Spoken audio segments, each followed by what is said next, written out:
Caitlin is the field marketing director at Vibe.co, and Russell is the founder and CEO at Spot Tango. Give them all your energy. Woo! Hi, everybody. Russell, I'm so happy I get to see you again. Good to see you again. Before we get into the nitty-gritty of lower funnel marketing, I want to ask you, who are Spot and Tango? And tell us a little bit more about how you started your business. This is a great question. Want to ask the audience by show of hands, who owns a dog or a cat? Many, maybe majority. Spot Tango exists to deliver the highest quality human-grade meals to your dogs in the country, if not the world. The founding story is very humble beginning. It's a studio apartment in New York City 10 years ago. My wife and I were cooking human-grade meals for our mini golden doodle, Jack, really out of an affinity and a belief system that health and wellness is a right, not a luxury.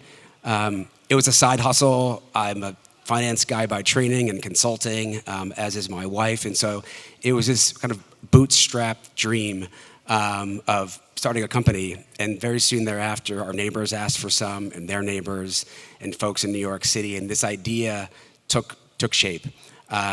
We actually moved to an incubator kitchen. We put together a little website. We self-financed the business. And we call those the dark times. Even my children were involved in trying to scale the company, wrapping pet food packages on Saturdays and Sundays.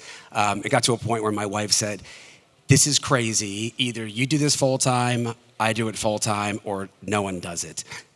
So I quit my job, and I've been scaling for 10 years. We are now a 9-figure brand. We're growing 50% year over year profitably. And part of the story that I want to talk about today, there's kind of two key themes. And we're going to get into CAC and paid performance marketing and some of the fun tactical stuff. But payback is unbelievably important. I heard that word once today. We'll talk about that from a metric perspective. And then also sharing our vertical integration story. With our growth at a certain stage, very, very fast growth, we built a dedicated factory in Allentown, Pennsylvania. Our headquarters, I should say, is in Midtown Manhattan in New York. But that was a key piece of the story, and I've talked to a lot of folks in the last day that have thought about vertical and owning the supply chain, which I think is a big differentiating point and something that people should seriously consider depending on the category. I heard a woo in the crowd. I think we can clap for Russell. That's a pretty amazing growth from the kitchen to quitting your job to scaling that fast. And I think for a lot of D2C brands like yours, we're going to start by focusing on lower funnel performance because it's efficient, it's measurable, you need to grow at a steady pace that you can scale, and so that makes sense. But of course, at some point, that's going to plateau. So you're spending on Meta, you're spending on search, you're doing well, but at some point, the CAC's gonna start to rise, and the user acquisition is not going as fast as it used to. And I'm curious before, I have an answer for what might help, but before I start talking about TV, I would love to hear about what signals you saw that told you you were ready to start diversifying. Great, happy to share. So we are a subscription exclusive business only, all digital, D2C, we do not sell on shelf. Food is the core offering. We also sell treats, ancillary products, and dental care. Our paid performance program really started, again, 10 years ago. This is before Facebook was Meta. This is before TikTok existed or AppLovin or any other fancy widgets. It was literally like Facebook, square peg, round hole, figuring out Google keyword strategy, which is like three-dimensional Sudoku for anyone that tried to operate in those systems, having no experience. And it was really like A/B testing and figuring that out over time. What we've learned as we've scaled budgets over the past number of years is a ruthless focus on execution, and that is still true today. And what I mean by that is asking yourself about team, first and foremost. Who's buying your media? I love the fact that lots of folks in this room are the head of growth or buying the media, and they work at the company. A lot of folks outsource. We've worked with agencies. We learned over time that we want to own and control the buy, so we hired internally. The reason for that is, in our experience, oftentimes an agency would set a campaign, whether in Google or an ads manager or otherwise, and then check progress kind of 2 days later. And we would notice that CAC would spike. Those are real material dollars. So we wanted to control that outcome and obsess over the performance of those channels daily and hourly. God's honest truth, my kids know what customer acquisition cost is. We talk about it in the house. God bless them. So it's an obsession. The second piece is technology. How are you measuring CAC? Like, are you doing it the right way? Big question. There's a lot of like MTA models, MMM models. We're going to talk about that more specifically, but what are you using to measure CAC? And then most importantly, how are you testing on the website? A big determination of CAC is your conversion rate. So are you A/B testing? Are you A/B testing the homepage, your funnel, your checkout? How much are you testing? We are now a later stage company, and we are testing more than we ever have, and we are still delivering conversion rate wins. I would encourage you to really focus on CVR. And then the final piece or piece is creative, and I've heard that theme today as well. Unbelievably important. We like to say that we're in the entertainment business. I mean, we're a pet food manufacturer, but at the end of the day, guess what? Everyone in this room, we are all friends and we are competitors. We are all competing for the attention of the consumer, whether you're in a SaaS business, whether you're selling pet food, skincare, supplements, anything. And so your ability to actually generate creative, and that could be video, GIFs, static content, you have to have an unbelievably large pipeline and rapid fire testing on creative to break through on the CAC and conversion rate. And then the final piece I'll say is audience targeting. And this is like a first principles example. I like to share kind of real life examples. Audience is really important. We broad audience target within Meta since most of the world owns a pet. Clearly evidenced here today. For us, we've had some issues with audience targeting. I'll give you an example. Last May, we pushed our budgets up, and all of a sudden, CAC spiked like 25%. We couldn't figure it out. We're like, oh, maybe it's a pricing issue or promotion or product. Check the NPS score. Let's do some like surveys, outbound research, et cetera. The reality was Meta was sending a large portion of our budget to the age 55 plus audience who has the highest click-through rate and the lowest conversion rate on the website. And we only discovered that by taking a step back and asking ourselves these questions of, let's first principles figure out what's wrong, price, product, promotion. It was a technical issue. Called the Facebook rep, Meta rep, figured that out, pulled budgets back, recalibrated targeting, CAC went back down. So we've taken this ruthless focus on executing on all cylinders, and we do it every single day. I think it's really important to like look at yourself in the mirror to understand that, or to ensure that you're doing those things correctly, and those are all the facets. That all being said, we've scaled, obviously. Our blended CAC is actually lower now at $5 million of spend per month than it was at $1 million. So we have figured out breakthrough. That all being said, at our scale, we are looking at other opportunities to acquire customers, to expand the demand pool. And so we are doing top of funnel, we are doing linear, we are doing OTT, CTV, billboard, et cetera. And that's obviously an area that Caitlin's got a great deal of expertise in.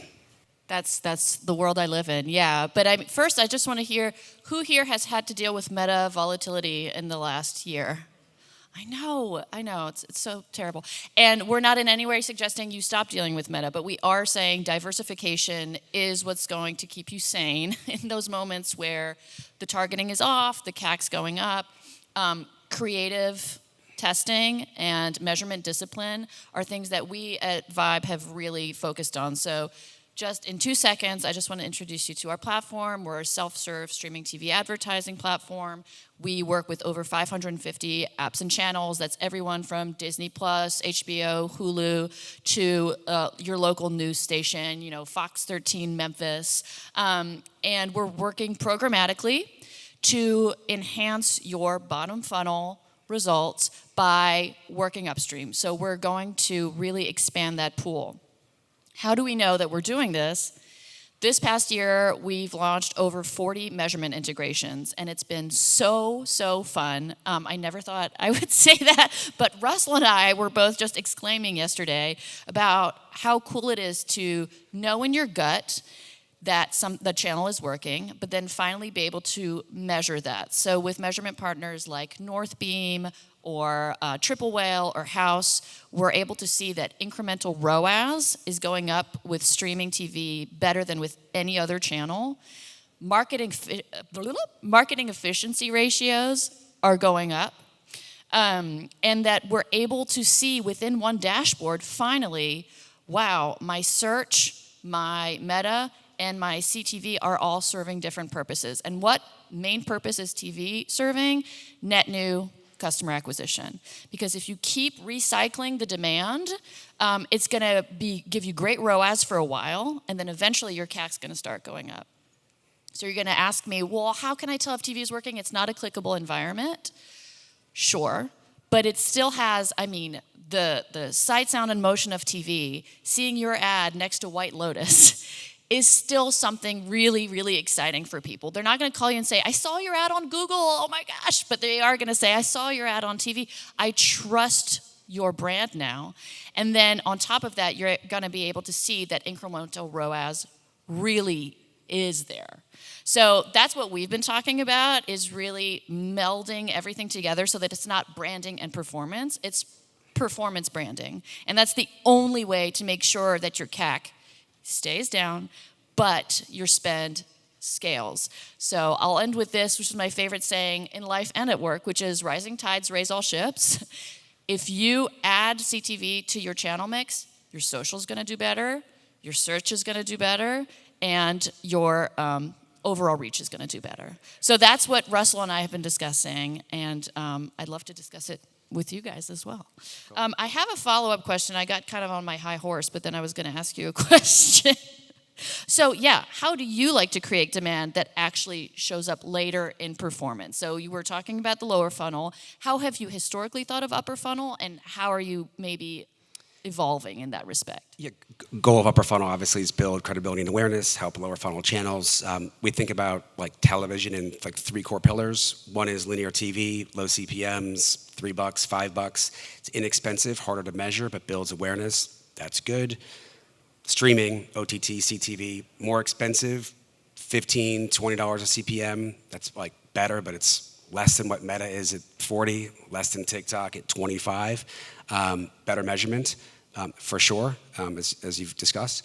And then programmatic DSP on the retargeting side. And we've seen a lot of efficiency, in fact, very competitive with what we're seeing on Meta retargeting. And so that's our playbook. We're actually early in our journey with top of funnel, in addition to things like out of home, subway takeover, billboard, wild pastings in major metropolitan cities. It's a journey for us. Ultimately, the goal is to lower the CPA, lower the CAC, but also build overall brand awareness and love. So Russell, I know you have a very special way of calculating your multi-touch attribution. We're talking about measurement at this point, just to make sure everything's working properly. We don't have a whiteboard here, but I would love if you could explain a little bit how Spot and Tango thinks about measurement, because I think it's all about that payback you were mentioning earlier, and I think it might really be eye-opening to our audience here. It really keeps you honest, and it keeps your hand on the pulse, so that the kind of situation you were describing earlier can't happen, or if it does, it's remedied very fast. So tell us, what's your magic formula? So a couple comments there. One is like on the CAC side, we use our own bespoke multi-attribution model. We use inputs like post-purchase survey. We use last touch attribution, as well as promo or discount code. But PPS is actually the primary driver. Response rates are 85%. Which is shocking, but actually people do answer post-checkout, like where did you actually learn and hear of Spot and Tango? So mid-funnel channels like TikTok, the response rate in PPS is very, very high, and that gives us conviction that TikTok is working, even though folks who are doom scrolling aren't necessarily converting. I know TikTok Shop is a thing, but I would say in aggregate, it doesn't convert as well as Meta. That's been our experience. And so PPS has given us a good indication of where to allocate budget. That's a marketing answer. I'd say more importantly, here's how we think about payback. So what is payback? In simple terms, if I spend $1 million on marketing, I'm minus $1 million. The next question is, how quickly do I repay those dollars? And then how quickly do I double that? So how much time does it take to get from minus $1 million to zero, and then from zero to $1 million? And it's the relationship between your LTV right? And we look at 12 months. So lifetime value, average money your customers spend in 12 months multiplied by your contribution margin. Gives you your contribution margin dollars at a year divided by your customer acquisition cost. That's how you determine what's called a payback period. Our whole company is wired on payback. Our ops team spend a great deal of time looking at margin wins, sourcing, procurement, COGS wins. Our CX team looks at ways to retain the customer, overserve the customer, and marketing team is obviously fighting CAC on a daily basis. It's that math which has enabled our company to grow at very high rates year over year while maintaining profitability, and it unites everybody in the realities of you're running a business and running a P&L. And I would encourage folks on the marketing side, talk to ops. Because if ops can get you margin wins, guess what? You can spend more money at higher CACs because the P&L will allow for that. But you have to accommodate for higher CAC. So either the LTV's got to go up or margin's got to go up, your profit contribution margin. And so we take that rigid philosophy, which I think is one of the reasons we've been successful. I mean, I think that's incredibly cool. And did you take that from your past life? Is that the formula that you just brought in from your background in finance? I don't Because know. I've never heard it of arrived on a someone doing whiteboard. I've made a lot of mistakes along the way, and we've learned by doing. The expression "fail fast, fail often." We embody that as one of our values, and so I think those are some of the reasons. Yeah, that's one of our values as well, and I love hearing you talk about that. And really, at the end of the day, what all this leads us back to is confidence. It's confidence in your measurement, confidence in your paid acquisition channels, confidence in your product, and just, again, I would like to encourage all of us as we're growing our spend, as we're diversifying our channels. It can be a little bit scary to find a new partner. I've spoken to several people today who are like, I know I should probably do TV, but what do I know about it? It's scary, it's big, it's expensive. Find a partner who will fully show you the back end. So find someone, if you're thinking about doing streaming TV, find someone who has a direct relationship with the publishers. Find someone who has integrations with third-party measurement tools so that you're not relying on their measurement. Find someone who has proprietary audience targeting and ID graph capabilities so that you're not having to buy that kind of data that we don't know how old it is. Make sure you're choosing your partners wisely. And really what we see in some of our higher spending clients is the triangulation of their measurement data. It's going to be MTA for the day-to-day. It's going to be MMM for kind of directionality over the long term. And then my favorite, which is incrementality testing. Would I have found these customers had I not added this channel to the mix? That's the end-all be-all. And as we're talking about confidence, fidelity, transparency, I really do want to hear, this is kind of a long segue, but I want to hear about manufacturing because that is part of that transparency and that confidence. And Russell has a really cool story about that and vertical integration, and I think it would benefit all of us to hear about it. Sure. So the original recipe was a fresh frozen recipe for dogs. It's like a lean cuisine for dogs. That is inherently challenged because it's expensive and it's inconvenient because you need to store it in the freezer. So we came up with a product called Unkibble. Our mantra is the benefits of a fresh food diet and the convenience of kibble. We basically take the water out of the ingredients, which makes it shelf stable. Shelf stable, no cold chain, no insulation, no dry ice. So we are 30 to 40% less expensive than any other brand in the marketplace, which is good. We launched that in April 2020. We were a 5-person team in COVID. We all had COVID. We were all living in our apartments in New York City. We couldn't smell a damn thing. And I honestly think we had $100,000 of cash in the balance sheet. It was a full send. My co-founder and I debated how much of this stuff to order on behalf of a co-man. We settled on a 4-month supply. It cost us $70,000, which is material money. Even now, even those days, it was the entire balance sheet. We sold out in 3 days. The business grew from 1 to 5 to 10 to $20 million of revenue run rate in 6 months.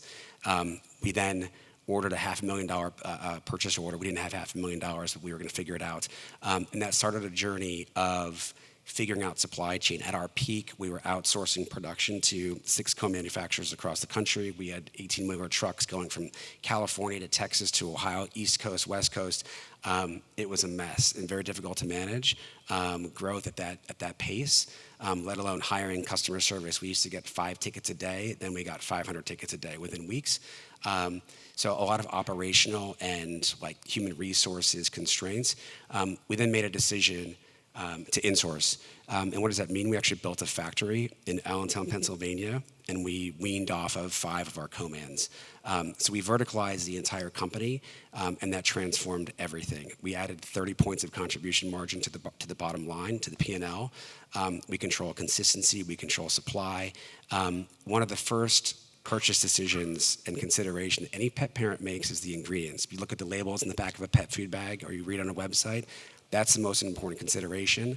We know all of our suppliers. We know that we built the upstream supply chain. In fact, we always share these stories. We work with, for example, meat processors upstream that work with companies like Whole Foods. So one of our meat suppliers supplies Whole Foods. They supply your family and friends with cuts of meats and all the rest of it.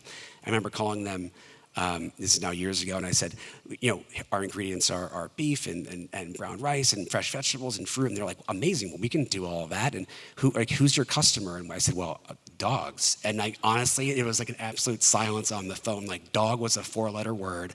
They said, well, we would never work with you, so have a nice day. We called them a year later, or they called us actually, and said, well, I've been reading more about this whole human-grade humanization of pets thing. Are you still doing that? And we're like, well, we are. Can you send us like 2 million pounds a year? We now work with them. It's an amazing relationship. But it took us years to build a supply chain. We've had a factory for 3 years now, and it's transformed the business. And so I share that story because if you're thinking about verticalizing and owning the supply chain, my belief in my category is that if you outsource everything, there's an inherent weakness in your supply chain. A bigger fish could show up, order larger POs, and you're without supply chain, you're without inventory. And obviously, e-com, there's been a lot of amazing brands talking today. They're kind of like grow fast models, which is awesome. But no one talks about operationalizing growth. Like everyone loves the headline of company grew from A to B to C. Like, okay, sweet, you figured out paid performance marketing, even if your CAC's high, okay, great. Can you actually deliver the inventory on time and profitably? That's the trick. And so supply chain, and again, back to my earlier point about enabling higher CACs on the marketing side, for us, the in-source piece, and again, it's a very contrarian perspective. Most brands don't do that, and there's a reason. It's hard and it's expensive. That's just the truth. It took us 18 months to build Allentown. We were living in bathroom trailers, brake trailers, hard hats. I still go there. I leave our office in New York City, and I go to Allentown. It's like steel-toed boots, hard hats, high-vis vests, and like we're cranking. But we are like living the experience. We have about 100 people in our factory there. It's hard to do, but I would just say that longevity was another panel here. Supply chain longevity is the thing too. Beyond just the brand and building customer loyalty, that's very, very important. That's a story I would love to see on TV, Russell. So, guys, we're running out of time, unfortunately, but I'm at the Vibe.co booth, which is right across the hallway there. I would love to chat with you guys. Russell's going to be hanging out for another little while. You're going to stay for the party? Yes. And then you're jetting off, right? That's it. Back to New York. All right. Thank you all so much for attending our chat, and I hope to meet you outside. Thank you.